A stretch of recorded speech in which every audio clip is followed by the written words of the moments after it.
Welcome back to the King Closer Reacts. I am the King Closer, RJ Bates III. This is the series where I am giving riveting shorts, TikToks, and Reels from other wholesaling gurus out there, and I give my honest reaction to those videos. Let's get into the first one. Hello? Hi, is this Dennis? Yes, it is.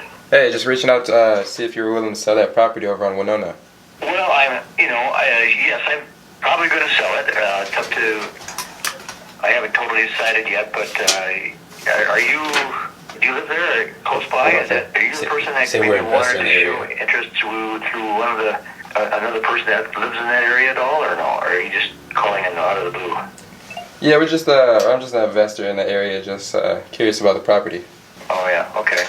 So how did you find out that this might be for sale? Did you talk to someone at all, or no? I just found it through public record. Oh, I see, okay. So you're interested in possibly that property, huh? Okay. Yes. Yeah. Do you have, obviously you're going to want to look at it first, right? I mean, it's, All right, so this is clearly this gentleman's first ever time talking to a motivated seller. Sounds like it was a cold call. My takeaways, there's two things, right? I'll critique what he did on the phone, but the first thing is taking that action, right? He didn't even know what to say. Like, hey, I'm calling about that property on Winona. Are you looking to sell the property? He was just kind of stumbling on his words, but he wasn't afraid to pick up the phone. I love seeing his excitement when the seller was like, yeah, actually, I might be interested in selling the property. And he was just like, yes, victory, finally. Here's the thing. When we get on the phone with sellers, though, you know, he kept looking to his buddy to kind of get, what am I supposed to say? He was so lost in the moment. Compose yourself and realize that that seller needs us more than we need them if they're truly motivated. So don't get lost in what are you supposed to say. Just tell them the truth. Like, hey, I'm an investor. I'm interested in buying the property. How much do you want for it? How'd you come up with that price? Why would you be interested in selling the property? Find all these things out with just having an honest conversation. And I think he was just so excited because it was his first ever call. He just got lost. And he had his buddy there. So at the end of the day, I love seeing the action being taken there. Just don't get lost in the weeds.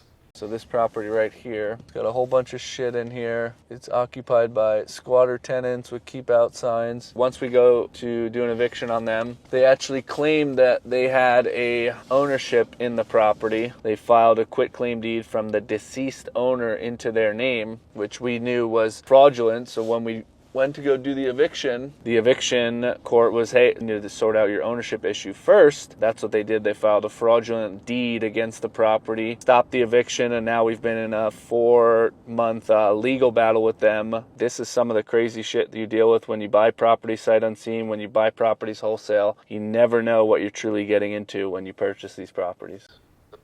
Man, crazy situations when we're dealing with motivated sellers, discounted properties, and he's right. You never know what you're going to come across. I had a scenario, and it was probably about a year and a half ago during one of my lives, where the motivated seller told us that the person who was living in the property had done the exact same thing. They had quitclaim deed the property to themselves fraudulently so they could essentially steal the property. Well, actually, come to find out, she never owned the property, and she was trying to do that and get us to pay her. Now, on the live, many of you that were watching that were in the chat saying, you know, help this lady out, RJ. Well, come to find out, she was never the owner. So this is why I'm always super skeptical, especially in markets like Kansas City, Detroit, Michigan, Birmingham, Alabama, Jackson, Mississippi, kind of the lower end markets where quitclaim deeds are a huge part, like it's common in those areas. I'm always very skeptical of doing those deals. And if you're inside of PropStream, you can actually see the transaction history on whether or not the property was purchased on a warranty deed or a quitclaim deed. If it was bought on a quitclaim deed, a lot of times there's going to have to be some sort of title work that's done to it, whether you have to do quiet title, or you're going to have to get some sort of chain of events that takes place there to actually fix it to be able to be closed, where your buyer will be able to get title insurance. This also goes back to our last King Closer Reacts, where the lady inside of Baltimore was teaching people how to essentially be a professional squatter. It's crazy that we live in times where this is a problem, but as a wholesaler, you have to have solutions to these types of problems, because this is going to happen on a certain percentage of your deals. This is why I tell you guys on repeat, use a third-party transaction coordination company like Easy REI Closings. I am not a TC expert. I just outsource that to someone who is and has dedicated their career to being an expert. Just like we use the PPL companies, they've dedicated their careers to generating leads for us. These people have dedicated their careers to being able to solve these types of title issues, so we don't have to do it ourselves. Hello, this is Johnny. Johnny, you're talking to Logan Sullivan. How you doing today?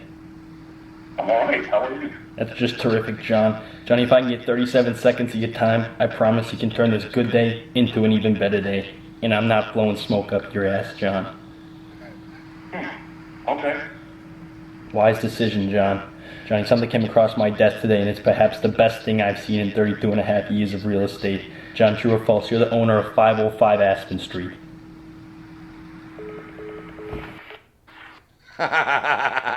Dude coming in with the Wolf of Wall Street script.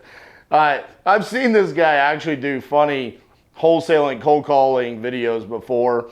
He has one where he turns on music, and it's like, you know, he's basically telling the guy how selling his property in Florida is going to be the greatest thing of all time. This one's pretty funny. Obviously, he gets hung up on, but there are aspects of this that I think you could really take. Utilize your personality. I think this kid has a great personality. I don't think what he's doing right there, trying to impersonate, you know, the actual Wolf of Wall Street movie. If you don't know what I'm talking about, it's basically his opening scene of when he hops on, he learns about the penny stocks, and everyone's looking around watching him as he closes this. That's the exact same script he's using there, which is hilarious. But utilize your personality.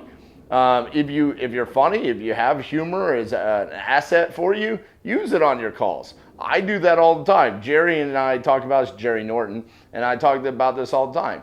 People will actually feel that over the phone that, hey, this is your natural personality coming out. So if you like doing that and cracking jokes, do that. I don't think you need to go that far though. All right, for those of you who are just now getting into wholesale real estate, or maybe you've never closed a deal before, there are two main ways to get your first wholesale deal, or there's two main ways to really start wholesaling real estate.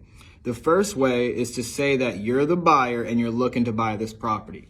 Now, this helped me a lot in the beginning, especially because I was watching a lot of Jerry Norton and I didn't really have a script. I just had a framework to go based off of, which is the 4 pillars: motivation, timeline, condition, and price.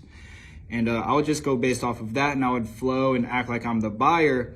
And actually, my first deal was actually down the street from where I grew up at. And like my first 4 deals were in my backyard market in that city. So it helped me a lot because I knew the area. I was able to talk to the sellers, knowledgeably, tell them about the area. And I got to use it to my advantage that's my hometown. The other way to wholesale real estate is to say you work for a group of private investors or to say you work for a company. Now, this is what gave me the most success, right? And it takes a little minute, right? I had to close 4 wholesale deals before I finally started to lean into this. And it's because it's hard to have that conviction within you when you're saying things that you've never even been around or never even, have never applied to you. Like, so for my Zillow script, right? When you're wholesaling real estate on Zillow for free, you're calling the free leads on Zillow. You're going to say, hey, I'm reaching out to you. I'm an acquisitions manager. I have a team of underwriters behind me and all this stuff. My partners wanted me to reach out to you. It's a little bit harder to say that with conviction because you don't have a team of underwriters. And there's no real company. But there's a good way that I always overcome that, right? I have word tracks for that and everything. But the main two things is acting like a buyer. No, I'm done with that bullshit. This kid, I really wish I could work with him because he's just misguided. Listen to his words. He actually is struggling to speak the truth even in this little YouTube short that he has, where he's saying it's hard to speak with the conviction, and then he's like, he kind of stops and he doesn't know what to say. Let me finish the sentence for you. It's hard to speak with conviction when you're fucking lying. How about we just tell the truth? Why not do that? I mean, obviously, he says he watched Jerry Norton, and Jerry told him, hey, you call, you go through the 4 pillars, be the buyer, and the conversation makes complete sense. But in this scenario right here, he's saying he's struggling with, especially early on, and how to speak with conviction to sellers about lying about having a team, because he didn't have a team. He's struggling to understand how to communicate properly with the seller about having that fake underwriter, Billy the Kid, the imaginary friend, because Billy doesn't exist. So why would we do that? Yet for some reason, this kid, Isaiah is his name, says that he found more success using that script than he did in his previous first 4 deals. How about it's because on your first 4 deals, you were brand new and you didn't know what the fuck you were doing? I don't think lying and you struggling to find the conviction in you to make up stories to sellers is what led to the success. You probably just got more comfortable on the phones. You actually just figured out how to communicate better, ask better questions, and then somewhere in between there, tried to fuck it all up by inserting a lie. And you know that because even as you're giving credit to it right now, you're struggling to figure out why you're giving credit to it. You're saying, I struggled to find the conviction to say this. This is the problem with our industry right now. We do dumb shit and we don't even know why. And we give credit to it instead of just saying, if I didn't do the dumb shit, I would be better. That's all I have on that one. We are something special. You are very special, so am I, but whoever's listening to this right now, you are too, in your own way. You're not going to be a good version of Rich. You're not going to be a good version of me, but you can monopolize yourself and your own voice. And the moment you understand that, then all of a sudden you've got no competitors and you can go to the moon. Oh, it's 100% fair. And I think what you're really saying is being authentic and being true to yourself. And I think authenticity in today's age, especially in 2024 with social media and podcasts, all this content out there, there's a lot of people that are blowing smoke, but if you can be authentic, the more authentic I am, the more people trust me. And people like to do business with those they know, like, and trust. Shocker. Yeah, we intentionally picked that video following the one before, which says, I've done more business when I make up stories and I lie. Yeah, these are 2 highly successful entrepreneurs that are sitting there saying, you should be authentic. People want to do business with people that they know, like, and trust. Not people that sit there and do what he said, blow smoke up your ass, because that is common nowadays. And the reason why you feel like there's so much competition is because you're doing things like lying to sellers, doing fake underwriting, the finance department, the equity protection program, making up these words, these names, these gimmicks that are unnecessary inside of our industry. Authenticity.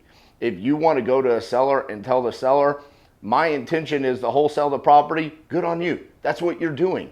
Tell them the truth. If you want to do a novation, say that.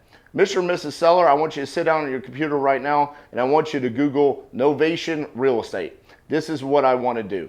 Mr. and Mrs. Seller, I want to buy your property subject to the existing mortgage. Let's look that up so you fully understand that this is an actual strategy. This is called transparency and authenticity. It is literally what human beings desire the most inside of our communication between each other. That's our episode of The King Closer Reacts. Let me know what you guys think in the comments. you know, kind of went heavy in the paint, but you guys have heard me say this before. Make sure you like the video. We'll see you next week.